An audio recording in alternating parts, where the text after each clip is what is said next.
Germany को move करो या यूरोपियन नेशंस को मूव करो, क्योंकि वो क्या करते हैं आपको फ्री एजुकेशन प्रोवाइड कर रहे हैं, तो आप उधर जाएं, क्योंकि आपको वहाँ पे मेडिकल अगर आप जाते हैं या फिर आप टेक्निकल में जाते हैं तो आपको कोई फीस नहीं देना है। मेरे साथ संदीप हैं, जर्मनी में ये एजुकेशन ले रहे हैं, वहाँ पढ़ाई लगभग पूरी हो चुकी है और जर्मनी में ही नौकरी ढूंढ भी रहे हैं। इस देश के बहुजनों को अब्रोड शिक्षा लेनी पड़ेगी। वो जब समय गया, जिन लोगों ने ये कहानी फैलाई थी समंदर लांघना पाप है, वो सबसे पहले विदेश गए और बेहतर जीवन जी रहे हैं। सत्या नडेला हो, सुंदर पिचाई हो या इंदिरा नूई हो, ये बड़े प्लेयर हैं जो विदेश जाकर नौकरी कर रहे हैं। लेकिन इस देश के तमाम SC ST OBC माइनॉरिटी किसान जातियों के जाट गुर्जर पटेल मराठा के बच्चों को विदेश जाना पड़ेगा, पढ़ाई लिखाई करनी पड़ेगी, हायर एजुकेशन वहीं बचा है। इस देश में पता तो कीजिए। इसलिए दिलीप मंडल कहते हैं कि जो ब्राह्मण समाज कहता है वो मत करिए, जो करता है वो करिए। भारत से सबसे ज़्यादा ब्राह्मण समाज के बच्चे विदेश पढ़ते हैं। आप भी अपने बच्चों को पढ़ाइए। संदीप, नेशनल दस्तक से बातचीत करने के लिए शुक्रिया। कैसे जर्मनी जाने का रास्ता तय किया? पहले तो मैं थैंक यू सो मच बोलूँगा, बिकॉज मुझे एक प्लेटफॉर्म मिला जहाँ पे मैं अपनी आवाज़ रख पा रहा हूँ, बहुजनों के लिए भी और इस चैनल के लिए भी। मैं जर्मनी गया तो मुझे काफ़ी अच्छा लगा, क्योंकि मैं अपनी फैमिली से तो पहला हूँ और शायद मुझे लगता है कि अपने जो रिलेशंस में भी मुझे लगता है शायद मैं पहला बच्चा हूँ जो मैं जर्मनी गया। और शायद ये सोच मेरे अंदर आई थी जब मैं 5-6 साल का था। मैं अपनी मम्मी से बोलता था कि मैं लंदन पढ़ने जाऊंगा। हाँ, लंदन तो नहीं, लेकिन हाँ जर्मनी में गया तो मैं बहुत खुश हूँ। ये मेरे लिए बहुत बड़ा अचीवमेंट है कि आप बैंक PO की नौकरी लग गई थी? हाँ, 2009 में मुझे बैंक PO गोवा में मुझे मिला था, पोस्ट मिला था। उस टाइम मैंने उसको रिज़ाइन करा। उसका रीज़न था कि एक तो डिस्टेंस ज़्यादा था घर से, क्योंकि मैं UP से बिलोंग करता हूँ, मैं दिल्ली में रहता था। तो मेरे दादा ने बोला कि पापा ने भी दूरी ज़्यादा है और उस टाइम 28-30 हज़ार की जॉब, उसके लिए मुझे लगता है कि जाना बेकार है। और शायद मेरे घर के लोग भी यही एक्सपेक्ट करते थे कि 30,000 रुपये तो शायद ना के बराबर है मेरे खर्चे के हिसाब से। तो मुझे भी लगा नहीं, अगर आज मैं इसको छोड़ रहा हूँ तो हो सकता है कि मेरा जो बेटरमेंट है वो आगे है, फ्यूचर में है। और मुझे भी स्टार्टिंग से मुझे नहीं लगता था कि मैं कभी भी किसी की गुलामी करूँ या किसी के अंदर बैठ के मैं जॉब करूँ या किसी की बातें सुनूँ। हाँ, मैं इस वजह से कि मैं अपना खुद का एक अपना प्लेटफॉर्म खड़ा करूँ जहाँ से मैं मेरी खुद की आवाज़ हो, मेरा अपना खुद का काम हो और उसको मैं आगे ले जा सकूँ। और ताकि मेरे उस काम को जो बहुजन समाज है, जो जिसको लगता है कि शायद मैं नहीं कर सकता, वो उसके लिए आगे बढ़े। क्या पढ़ाई किया आपने जर्मनी जाके? जर्मनी से मेरा है MBA मैंने किया है। और उससे पहले भी मेरी स्टडी है, मैंने कॉमर्स में मैंने किया है। मैं कॉमर्स ग्रेजुएट हूँ और उसमें कॉमर्स मेरा नेट क्वालिफाई हूँ मैं। और मैं सोशियोलॉजी में भी मेरा MA है, MA सोशियोलॉजी भी है, डिप्लोमा इन टूरिज़्म भी है। और क्योंकि मैं स्टडी से जुड़ा हूँ, मैं करियर लॉन्चर में मैं पढ़ाया भी हूँ, तो मैं करियर लॉन्चर में फैकल्टी भी था, वहाँ पे पढ़ाता था मैं।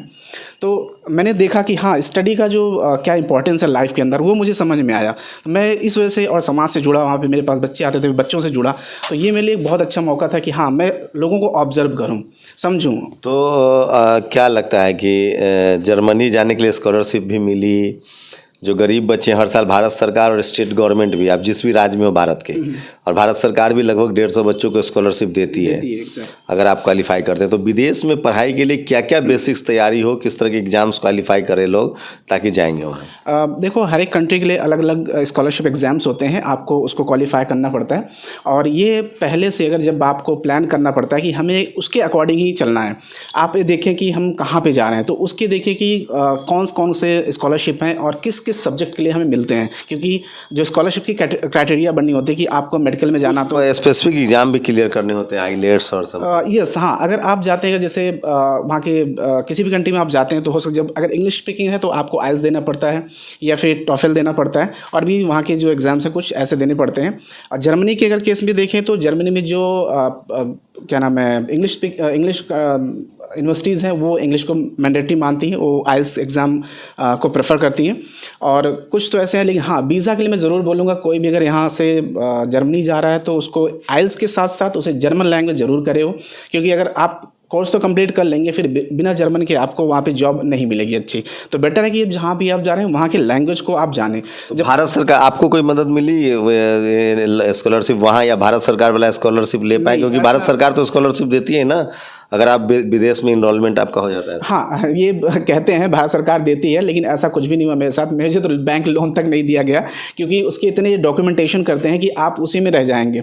तो एट लास्ट मुझे उसको छोड़ना पड़ा, क्योंकि वो क्राइटेरिया बहुत ज़्यादा कॉम्प्लिकेटेड होता है। सिर्फ वो दिखाया जाता है कि बहुत सॉफ्ट है। कितने का खर्चा आता है वहाँ पढ़ने में? ये अगर आप प्राइवेट यूनिवर्सिटीज़ को प्रेफर करते हैं तो वो डिपेंड करता है, यूनिवर्सिटी टू यूनिवर्सिटी वैरी करता है। ये अराउंड 14 से 15 लाख रुपए अगर MBA करते हैं। लेकिन मैं सबको यही बोलूँगा, अगर आप की एज कम है तो आप बेटर है कि आप 1-2 लाख रुपए अपना खर्च करके, 1-2 लाख भी नहीं पड़ता है, अराउंड 60-70 हज़ार रुपये में आप लैंग्वेज कर सकते हैं। लैंग्वेज के बिहाफ पे आप वहाँ की पब्लिक यूनिवर्सिटी में अप्लाई करें। पब्लिक यूनिवर्सिटी का जो एडवांटेज होता है कि आपको कोई फ़ी नहीं देना है। एक नॉमिनल फ़ीस आती है 50-60 यूरो, 100 यूरो, जो 8,000-9,000 के अराउंड होता है, वो आपको पर ईयर देना होता है। उसके बिहाफ पे आपको कुछ यूनिवर्सिटीज़ क्या करती है, और कोर्सेज पे डिपेंड करता है, जैसे टेक्निकल कोर्स हो गए, मेडिकल कोर्सेज हो गए, उनमें आपको वहाँ की गवर्नमेंट स्कॉलरशिप भी सैंक्शन करती है। तो ये एक बेटर होता है कि आपके लिए, कि जब आप जाते हैं तो आपके पास कुछ ना कुछ होता है बैकअप में। तो ये काफ़ी अच्छा है। आप अगर ट्राई करें तो मैं बोलूँगा कि पब्लिक यूनिवर्सिटी ट्राई करें, क्योंकि वहाँ से आपका फ्यूचर अच्छा है। अगर नहीं होता है तो आप प्राइवेट में तब जाएँ, क्योंकि प्राइवेट तुम्हें क्या करेगा, एक प्लेस दे देता है कि आप एटलीस्ट स्टैंड हो सकते हैं।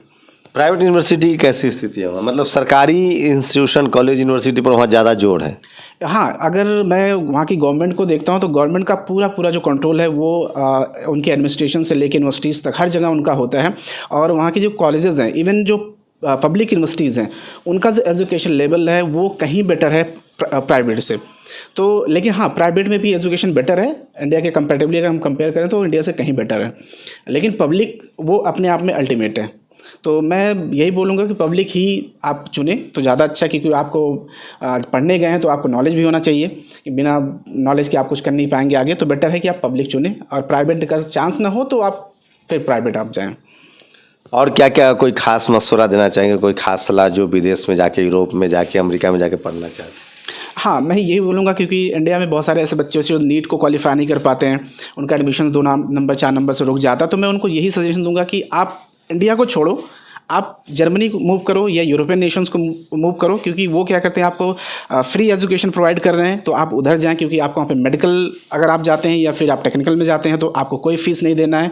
आपका पूरा का पूरा खर्चा वहाँ की गवर्नमेंट देती है। तो आप इजीली वहाँ मूव करें, क्योंकि वहाँ पे कंपटीशन कम है और आप इजीली वहाँ पे कर सकते हैं। और यहाँ पे इंडिया में इंफ्रास्ट्रक्चर ज़्यादा है, इंफ्रास्ट्रक्चर, टेक्नोलॉजी ये उनका काफ़ी अच्छा है, यहाँ से कहीं बेटर है। अगर हम हॉस्पिटल्स देखते हैं तो वो भी बहुत अच्छे वहाँ के हॉस्पिटल्स हैं, और क्या पब्लिक सर्विसेज भी काफ़ी अच्छी है। तो मैं यही बोलूँगा कि Germany they are the best. तो आप भी अगर विदेश जाना चाहते हैं, एजुकेशन लेना चाहते हैं, तो आप संदीप से मेल भी कर सकते हैं। संदीप, कोई मेल जो आपसे संपर्क करना चाहें? मेरा मेल ID है sandeepkmr.sln@gmail.com।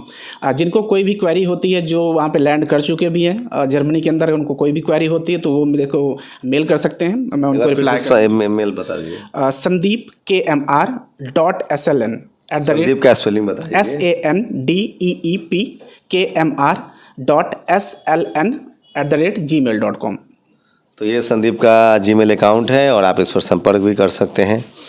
और मैं फिर कह रहा हूँ, एजुकेशन बहुत ज़रूरी है, और पढ़िए लिखिए। बाबा साहब ने कहा है, जो पढ़ेगा वही दहाड़ेगा। आप लोग अपनी प्रतिक्रिया भी जरूर दीजिए पूरी बातचीत पर। शुक्रिया। नेशनल दस्तक की आपसे गुजारिश है कि अगर इसको बचाना चाहते हैं तो नेशनल दस्तक को सब्सक्राइब करने के लिए रेड कलर के सब्सक्राइब बटन को दबाएं, फिर बेल आइकन की घंटी दबाएं। नेशनल दस्तक को बचाने के लिए बहुत ज़रूरी है कि हर खबर को शेयर करें, लाइक करें, कमेंट जरूर करें।